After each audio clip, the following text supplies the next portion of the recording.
Ish presidenti i Filipineve Rodrigo Duterte u arrestua me urdhër të gjykatës ndërkombëtare penale, e cila akuzon atë për krime kundër njerëzimit pas luftës vdekjeprurëse ndaj trafikantëve të drogës.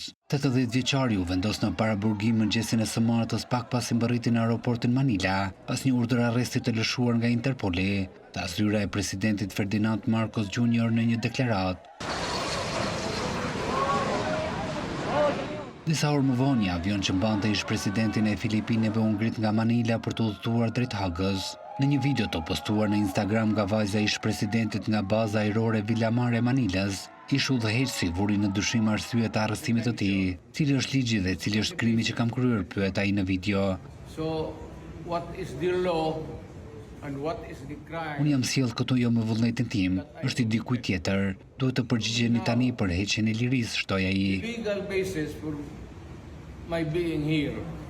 Duterte, ish kryetar bashkie dhe ish presidenti i tmerrshëm që udhëhoqi Filipinet nga viti 2016 deri në vitin 2022, u arrestua pak pasi mbërriti nga Hong Kongu.